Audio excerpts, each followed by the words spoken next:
Hello friends, very good morning. आज हम नायर द्वारा आयोजित AEE एग्ज़ाम के प्रीवियस ईयर के क्वेश्चंस को डिस्कस करते हैं। तो इसमें पहला क्वेश्चन पूछा गया था, which is the apex body to ensure integrated operation of national power system. ठीक है, इसमें ये पूछा गया कि कौन एपेक्स बॉडी है जो नेशनल लेवल पर इंटीग्रेटेड ऑपरेशन कर सके हमारे पावर सिस्टम का। तो इसमें आपको ये बताना चाहता हूँ कि इंडिया के अंदर अभी हम पूरे ऑल ओवर इंडिया में सब जगह जो भी जनरेशन है, जितने भी जनरेटिंग प्लांट्स हैं वो सब सिंक्रोनाइज्ड है, whether it is in the Maharashtra और इन गुजरात और in any part of the India. ठीक है, सिंक्रोनाइजेशन का मतलब क्या हुआ कि सब एक ही फ्रिक्वेंसी पर रन कर रहे हैं और एक साथ ही अप्स एंड डाउन्स आ रहे हैं उसके अंदर, जो भी फ्रिक्वेंसी का वेवफॉर्म एक ये समझ सकते हैं कि यानी कि that means all the generating stations are synchronized. ठीक है, और हमारा एक ही ग्रिड है। ठीक है, तो अब बहुत टाइम पहले क्या था कि हमारे इंडिया के अंदर काफ़ी सारे अलग अलग सब चीज़ें सिंक्रोनाइज्ड नहीं थी। A few years back we have different grids. तब फिर एक कॉन्सेप्ट आया था वन ग्रिड वन नेशन का, तो उसके बाद में धीरे धीरे हम सब सिंक्रोनाइज्ड हो चुके हैं। और अब इसमें क्वेश्चन पूछा गया है कि नेशनल लेवल पे इंटीग्रेटेड ऑपरेशन के लिए कौन जिम्मेदार है, कौन एपेक्स बॉडी है उसको। तो नेशनल लेवल पे पूछा गया है तो इसके लिए NLDC है, नेशनल लोड डिस्पैच सेंटर। और यही अगर पूछा जाता है स्टेट लेवल पे कौन है एपेक्स बॉडी, तो आंसर हो जाता है SLDC, state load dispatch centre.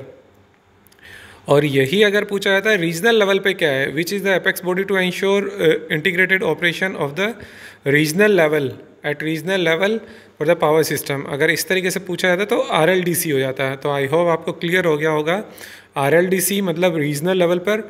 और हमारे इंडिया में कितने रीजनल RLDC हैं?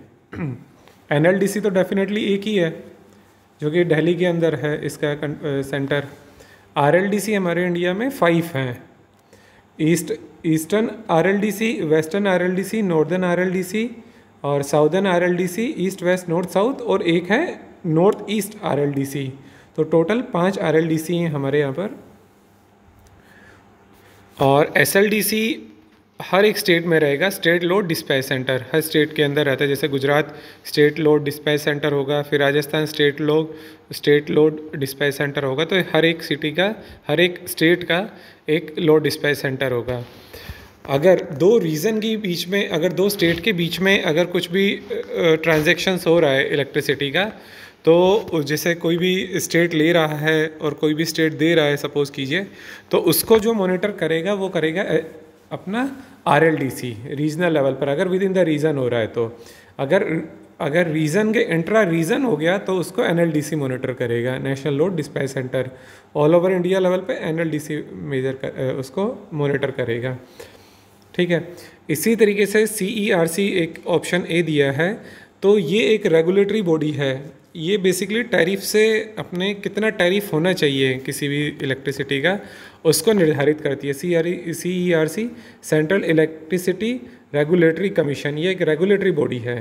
इसी तरीके से SEREC है, स्टेट इलेक्ट्रिसिटी रेगुलेटरी कमीशन, यानी स्टेट लेवल पे होगा तो SEREC काम करेगा और सेंट्रल लेवल पे होगा तो CERC काम करेगा, सेंट्रल इलेक्ट्रिसिटी रेगुलेटरी कमीशंस। ये दोनों ही टैरिफ को डिसाइड करते हैं। SERC स्टेट लेवल पर डिसाइड करेगा, सेंट्रल इलेक्ट्रिसिटी नेशनल लेवल पर डिसाइड करेगा। और यहाँ पर एक चीज़ और मैं बताना चाहता हूँ, ओपन एक्सेस का कॉन्सेप्ट, जो कि इंडियन रेलवेज अपने ट्रैक्शन सब सिस्टम के लिए यूज़ कर रही है। इस तरीके से ओपन एक्सेस कितना वायबल है इसके ऊपर बाद में डिस्कशन करेंगे, बट ओपन एक्सेस होता क्या है ये यहाँ पे बताना चाहूँगा कि अगर किसी इंडियन रेलवेज़ का, जैसे इंडियन रेलवेज़ क्या है, एक बल्क परचेजर ऑफ इलेक्ट्रिसिटी है फॉर रनिंग इट्स ट्रेन। ठीक है, for its whether the train में भी गुड्स ट्रेन और द पैसेंजर ट्रेन, इसको अपने नेटवर्क के लिए बहुत ह्यूज अमाउंट ऑफ इलेक्ट्रिसिटी चाहिए। तो अगर पहले क्या होता था कि Indian railways are only dependent upon the discoms, मतलब डिस्ट्रीब्यूशन कंपनी पर डिपेंडेंट था, जहाँ उसका TSS होता था वहाँ से वो लेता था सप्लाई। लेकिन उससे क्या होगा कि डिस्कॉम्स की मोनोपोली हो गई। फिर ओपन एक्सेस में क्या हुआ कि अगर अब इसमें प्रोसेस बिडिंग के थ्रू हो गया, अगर इंडियन रेलवेज़ को, अगर मान लो कि गुजरात के अंदर कोई भी ट्रैक्शन सब स्टेशन है, उसके लिए इलेक्ट्रिसिटी लेट अस अज्यूम कि 50 मेगावाट की सप्लाई चाहिए उसको, 50 नहीं तो 30 मेगावाट अगर अज्यूम करते हैं, और उसके लिए वो बिडिंग करता है और उसको पता चलता है कि अभी महाराष्ट्र का कोई भी एक जनरेटिंग प्लांट है वो उसको सप्लाई देने के लिए रेडी है, तो वहाँ से भी अगर हमारा लोड कहाँ हुआ गुजरात में और अपना वो कहाँ हुआ जो जनरेशन हुआ महाराष्ट्र में, तब भी हम ओपन एक्सेस के थ्रू ले सकते हैं। यानी कि जो ट्रांसमिशन लाइंस हैं जो बीच की, उसके लिए हमें ट्रांसमिशन लाइंस के जो भी पे वगैरह होगा वो इंडियन रेलवेज़ करेगी, उसका टैरिफ वगैरह जो भी उसके चार्जेस रहेंगे, ट्रांसमिशन लाइन सर चार्जेस बोलते हैं आई थिंक, और या डिस्कॉम भी अपने सर चार्जेस वगैरह लगाएगा। बट अगर वहाँ से उसको चीपर पड़ रहा है तो वो इंडियन रेलवेज़ वहाँ से परचेज़ कर लेगी। तो आई होप ये क्लियर हो गया होगा NLDC, RLDC, SERC, CERC और ओपन एक्सेस भी। सेकेंड क्वेश्चन को हम डिस्कस करते हैं। As per CEA measures relating to safety and electricity supply regulation 2023, which type of transformer can be used in the substation is located in the basement of residential and commercial building। Residential और commercial building के basement में अगर कोई भी transformer लगा हुआ है तो किस टाइप का होना चाहिए, तो वो ड्राई टाइप का होना चाहिए। Only dry type of transformer he allowed है, ऑयल टाइप का अलाउड नहीं है, ओनली ड्राई टाइप, क्योंकि CEA की है, central electricity authority, CEA central electricity authority है और CERC central electricity regulatory commission है और ये सेंट्रल इलेक्ट्रिसिटी अथॉरिटी है। ठीक है, तो इसकी जो गाइडलाइंस है उसके अकॉर्डिंग या जो इसके रेगुलेशंस है उसके अकॉर्डिंग ड्राई टाइप का ट्रांसफार्मर ही हम यूज़ कर सकते हैं। Question number 3, during a refrigeration cycle heat is rejected by the refrigerant in. अब हीट रिजेक्शन किस पार्ट से होता है? हीट रिजेक्शन होता है कंडेंसर में, और यही हीट अब्जॉर्प्शन का पूछा जाता तो इवेपोरेटर हो जाता। जो AC का पार्ट होता है, जैसे अज्यूम कीजिए कि हमारे घर पे स्प्लिट AC लगा हुआ है कहीं पर भी, तो स्प्लिट AC का जो अंदर वाला जो पार्ट रहता है जो हमारे रूम के अंदर लगा रहता है वो इवेपोरेटर है, वो टेक्निकली उसका नाम क्या हुआ? इवेपोरेटर। और जो छत पे या बाहर आउटसाइड जो लगा हुआ है वो कंडेंसर और कंप्रेसर का असेंबली है। तो वो हीट को रिजेक्ट कर रहा है, यानी कंडेंसर हमारा हीट रिजेक्शन कर रहा है, और जो इवेपोरेटर और एक्सपेंशन वोल्व इंडोर यूनिट का पार्ट है, तो इवेपोरेटर हमारा हीट को एक्सेप्ट कर रहा है। तो यहाँ पे रिजेक्शन का पूछा है, then the right answer would be option 2 condenser. Question number 4, reading और writing requires an illumination of more than. Reading writing के लिए इल्यूमिनेशन कितना रिक्वायर्ड होता है? 300 लक्स। 300 लक्स मिनिमम रिक्वायर्ड है, यानी कि इससे ज़्यादा ही हमें रिक्वायर्ड होता है रीडिंग और राइटिंग के लिए। Question number 5, DGA test is performed by. DGA test कैसे परफॉर्म्ड होता है, मतलब तो ये क्या डिज़ोल्व गैस एनालिसिस है, तो ये गैस क्रोमेटोग्राफी मेथड से हमारा परफॉर्म्ड होता है, gas chromatography. Answer would B gas chromatography. Question number 6, RCBO gives protection in case of. RCBO जो होता है residual current, residual circuit breaker with overload. RC हो गया रेजिडुअल, CB मतलब सर्किट ब्रेकर या करंट ब्रेकर होता है इसका, with overload protection. Gives protection in case of, यानी कि ओवरलोड, O मीन्स ओवरलोड भी प्रोटेक्शन करेगा, अर्थ फॉल्ट यानी कि ओवर करंट जैसे हुआ तो अर्थ फॉल्ट और अर्थ लीकेज भी करेगा, शॉर्ट सर्किट के केस में भी करेगा। Then the right answer would be all of the above. Question number 7, how soft start controller control the speed. Soft start controller कैसे कंट्रोल करता है स्पीड को? तो ये वोल्टेज और फ्रिक्वेंसी दोनों को करता है, control the voltage and frequency. Question number 8, which safety device to stop descending car and counterweight beyond normal limit in a lift. तो इसके लिए एक हमारा लिमिट स्विच लगा रहता है, उससे लिमिट स्विच से यानी वो लिमिट कर देता है, यानी उस इसमें क्वेश्चन से भी आपको आइडिया लग रहा होगा, लिमिट इन ए लिफ्ट, तो लिमिट से लिमिट स्विच हो गया, इसका आंसर लिमिट स्विच ही करता है। Question number 9, which component of an escalator system carries the handrail. Handrail के ऊपर किसके, हैंड रेल अपना एस्केलेटर का कौन सा पार्ट उसको कैरी करता है? तो इसका आंसर हो गया बैलस्ट्रेड। बैलस्ट्रेड हैंड रेल को कैरी करता है। Question number 10, which component in elevator is load carrying element and provide support to the elevator car. तो जो ये एलिवेटर होते हैं उसका पूरा लोड किसके ऊपर चल रहा है, यानी कि लोड कैरिंग एलिमेंट कौन सा है इसके लिए, तो इसके लिए हमारा होता है कार स्लिंग। ये स्लिंग के ऊपर जैसे एक रॉप होती है, आयरन की रॉप बोल सकते हैं स्लिंग को, तो उसके ऊपर ही सारा वेट रहता है, यानी कि रॉप से ही पूरा का पूरा लोड उठाया जाता है। Question number 11, which ISO standard is for energy management system. कौन सा ISO स्टैंडर्ड है एनर्जी मैनेजमेंट सिस्टम के लिए? ISO 50001 एनर्जी मैनेजमेंट के लिए। Question number 12, in circuit breaker the arc extension can be achieved by. जैसे आर्क एक्सटेंशन किसके through हो सकता है, इसका सर्किट ब्रेकर पूछा है। सर्किट ब्रेकर बेसिकली आपको पता होगा दो तरीके के होते हैं या बहुत सारे तरीके के होते हैं। एक पहले चला करता था ऑयल टाइप, ठीक है, पहले कौन सा होता था? Oil type. फिर उसके बाद में आ गया वैक्यूम टाइप, फिर SF6 टाइप भी होता है। तो इसमें ये क्वेश्चन में पूछा गया है कि सर्किट ब्रेकर में आर्क एक्सटेंशन किस तरीके से होता है? डी आयोनाइजेशन ऑफ आर्क, ठीक है, बिल्कुल सही है, डी आयोनाइजेशन करते हैं आर्क का। अगर SF6 टाइप का है तो replacement of ionized gas by cool fresh air, both deionization of arc and replacement of ionized gas by cool fresh air. तो ऑप्शन सी हो जाएगा, option 3, both deionization of gas, deionization of arc. यानी SF6 क्या कौन सी तरीके की gas होती है? इलेक्ट्रोनेगेटिव गैस होती है, और वही ही उसको आर्क को एक्सटिंग्विशन करती है। आर्क एक्सटिंग्विशर मीडिया बोलते हैं उसे, arc extinguishing. Question number 13, what is the indication of second digit in IPXX code. इसमें पूछा गया है, इसमें जो सेकंड डिजिट है, जैसे ये X लिखा हुआ है, इसमें सेकंड डिजिट किसको डिनोट करती है?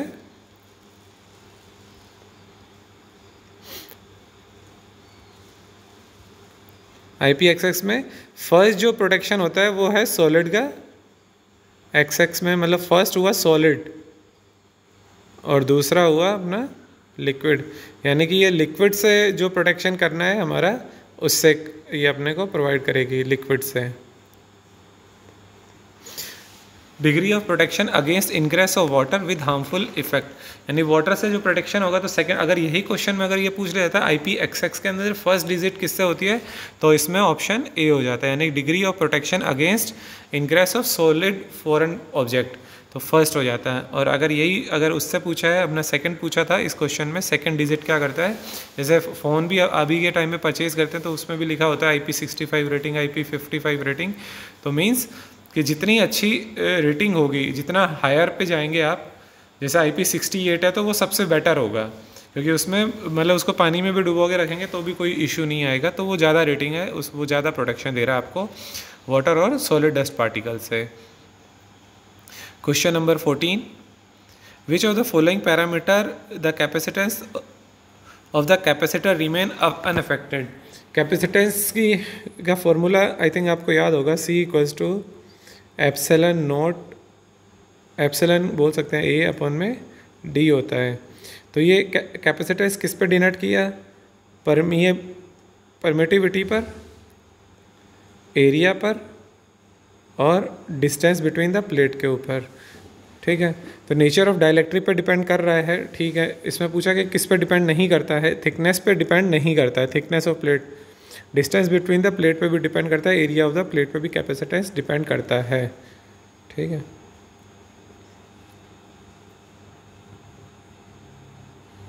If 2 volt is applied to a 3F capacitor, calculate the charge stored in the capacitor.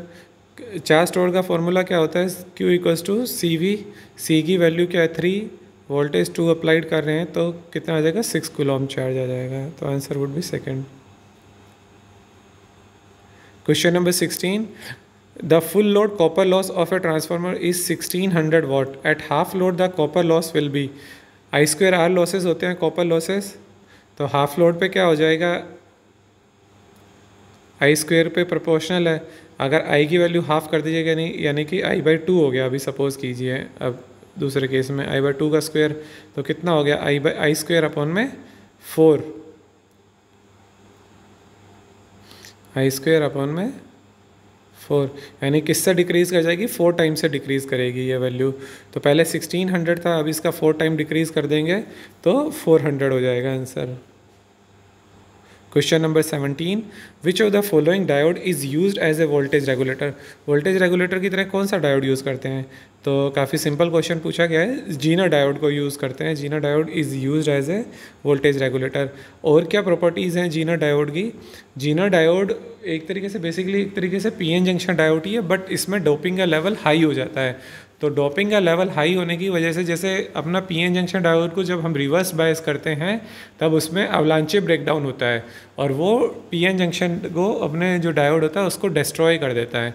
But in this case zener diode में जब हम इसे रिवर्स बायस में यूज़ करते हैं, वोल्टेज रेगुलेटर की तरह अगर हमें यूज़ करना है तो हमें जीना डायोड को रिवर्स बायस में यूज़ करना पड़ेगा। रिवर्स बायस, और रिवर्स बायस में जो ब्रेकडाउन होता है उसे हम जीना ब्रेकडाउन बोलते हैं और वो रिकवरेबल है, मतलब उसमें जीना डायोड हमारा डैमेज नहीं होगा।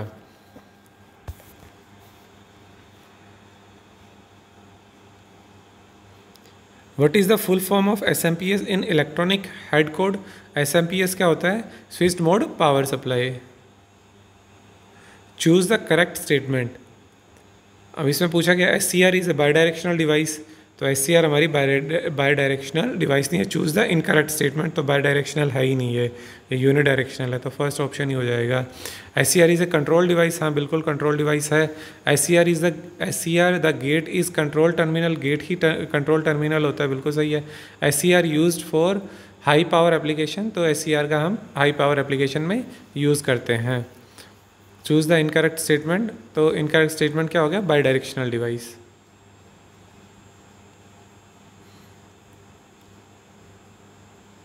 Question number 20. If the speed of DC shunt motor is increased, the back EMF of motor will be, if the speed of DC shunt motor is increased, the back EMF भी increase हो जाएगा। In 2-packet tender system, technical bid ही open होती है first, financial bid नहीं होती है। Both are open at the same time, none of the technical bid is open first. Question number 22. What is the financial limit of SA grade officer in work matters under quotation as per model SOP 2018?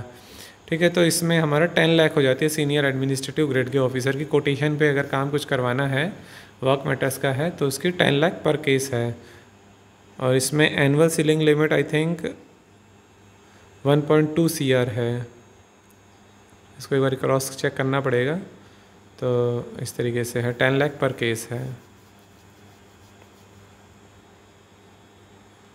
Who is entitled to issue certificate regarding completion of work? Supervisor जो होता है, nominated supervisor और engineer, वो completion certificate issue कर सकता है। Question number 24. In the event of force majeure can be done, अप्रत्याशित घटना हो गई है तो उसके मतलब केस में क्या किया जा सकता है? यानी कि जिसमें वर्क अपना टाइमली कंप्लीट नहीं हो रहा तो एक्सटेंशन भी दे सकते हैं कॉन्ट्रैक्टर को, टेम्परेरी सस्पेंड भी कर सकते हैं, टर्मिनेशन ऑफ कॉन्ट्रैक्ट भी कर सकते हैं। All of the given options are correct. जो एडमिनिस्ट्रेशन चाहेगा वो कर सकता है, क्योंकि ये सब GCC में लिखा रहता है। Question number 25. Which agency is not a vendor approving agency? तो RDSO अप्रूव्ड वेंडर्स होते हैं। राइट्स तो इंस्पेक्शन करने की एजेंसी है। CLW भी होती है वेंडर अप्रूविंग एजेंसी, BLW भी है, और जोनल रेलवेज़ भी है। जोनल रेलवेज़ भी वेंडर्स को अप्रूव कर सकती है, जोनल रेलवेज़, और कोर भी अप्रूव कर सकती है। जैसे प्रोडक्शन यूनिट है CLW, BLW, ICF, ICF भी कर सकती है, बट CLW, BLW कर सकती है डेफिनेटली। तो जो प्रोडक्शन यूनिट्स होती हैं, या जोनल रेलवेज़ हो गया, central organization for railway electrification, तो RE से रिलेटेड जो भी थे ड्राइंग वगैरह, या वेंडर्स को कोर ने अप्रूव किया है। तो राइट्स क्या करती है, जो भी वेंडर्स अप्रूव हो गए हैं उनके द्वारा जो भी मटेरियल बना उसको इंस्पेक्ट करती है। तो राइट्स का हमेशा इंस्पेक्टिंग एजेंसी है राइट्स।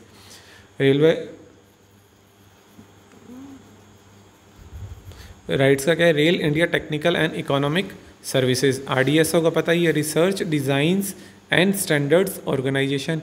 ये क्या है? RDSO लखनऊ के अंदर है, मानिक नगर के अंदर है। और CLW आपको पता ही है, चितरंजन लोकोमोटिव वर्क्स वेस्ट बंगाल के अंदर है। और बनारस लोकोमोटिव वर्क्स तो डेफिनेटली बनारस में ही है। Question number 26, weighting of EAC and AAC is required for. तो EAC क्या होता है और AAC क्या होता है, दोनों सेम ही चीज़ है। EAC मतलब एस्टिमेटेड एनुअल कंजप्शन, मतलब कि एनुअली आपका कितना कंज्यूम होने वाला है, या AAC का मतलब हो गया anticipated annual consumption. I think both are same things. तो एंटीसिपेटेड बोल दीजिए। एंटीसिपेटेड मतलब आपका एक साल जो फाइनेंशियल ईयर शुरू होने से, मतलब इस फाइनेंशियल ईयर या वन ईयर में कितना आपका कंजप्शन होगा, उसका एक तरीके से एस्टिमेट हुआ। और EAC मतलब estimated annual consumption.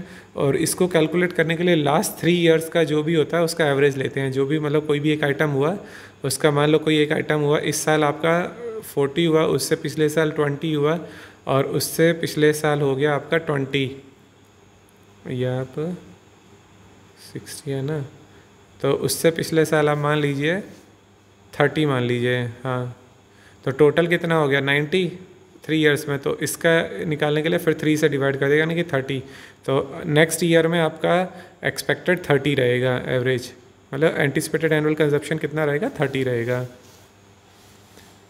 Last 3 years का करते हैं इसमें। What is the full form of WTA? WTA क्या होता है, wheel tyre and axle. Question number 28. If for an item demand has been generated and tender has been floated, this will come under। अगर अब ये काफ़ी interesting question है। इसमें पूछा है कि डिमांड तो जनरेट हो गई है और टेंडर भी फ्लोट हुआ है, बस अब ये किसके अंदर आ गया, तो ये आएगा अनकवर्ड ड्यूज़ के अंदर आएगा अभी। ठीक है, टेंडर फ्लोट हो गया है, टेंडर अवार्ड भी हो गया है। अगर अब एक क्वेश्चन मान के चलिए, टेंडर फ्लोट हो गया, टेंडर अवार्ड हो गया, और PO इशू हो गया है, अब मतलब मटेरियल आना बाकी है, तो वो कवर ड्यूज़ में हो जाएगा। PO जनरेट होने के बाद का जो रहेगा, तब अगर आ जाता कि tender has been floated and the PO has been issued, तब कहाँ रहेगा, कवर ड्यूज़ में हो जाएगा। PO दे मिल जो है परचेज ऑर्डर चला गया है, बट अभी मटीरियल नहीं आया, तो कवर ड्यूज़ में हो गया। अब परचेज ऑर्डर भी चला गया है और वहाँ से जो सप्लायर था उसने सप्लाई के लिए उसको भेजना शुरू कर दिया है, मतलब भेजना, तो वो हो जाएगा तब तो ठीक है। अगर मान लो स्टोर इन ट्रांजिट क्या रहता है कि अगर कुछ भी मटेरियल आपका जहाँ पर यूज़ होना है वो आपका सेंट्रल स्टोर से दूसरी जगह यूज़ जा रहा है, जैसे सेंट्रल स्टोर से मान लो डिपो में आना है, तो उसको स्टोर इन ट्रांजिट बोलते हैं कि एंड यूज़र्स को जहाँ पर भेजना है सेंट्रल स्टोर से, तो वो स्टोर इन ट्रांजिट हो जाता है। बफर स्टॉक होता है कि जो एक हमने एक बफर स्टॉक मतलब जो हमने अपने आइटम्स जो कंज्यूम हो सकते हैं एक सेफ्टी के मेजर के लिए, हमने जो स्टॉक करके रखा है आइटम, तो उससे हम बफर स्टॉक बोलते हैं। What is the capacity of main transformer provided in LHB AC coaches? LHB AC coaches में कितने kVA का ट्रांसफार्मर यूज़ होता है? 60 kVA का यूज़ होता है LHB AC कोचेज़ में। ठीक है। What is the full form of WRA? WRA का फुल फॉर्म क्या होता है? Water raising apparatus. तो इस तरीके से फ्रेंड्स हमने 30 क्वेश्चंस को डिस्कस किया है। नेक्स्ट वीडियो में हम इसके 31 से क्वेश्चन को डिस्कस करेंगे। Thank you.